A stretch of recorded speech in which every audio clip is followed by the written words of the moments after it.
مشاهدينا الكرام، إليكم موعد مباراة نهضة بركان والهلال السوداني في ربع نهائي دوري أبطال أفريقيا 2026.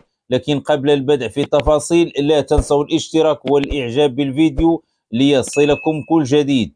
يستقبل فريق نهضة بركان المغربي نظيره الهلال السوداني في ذهاب ربع نهائي دوري أبطال أفريقيا 2026 على أرضية الملعب البلدي بمدينة بركان.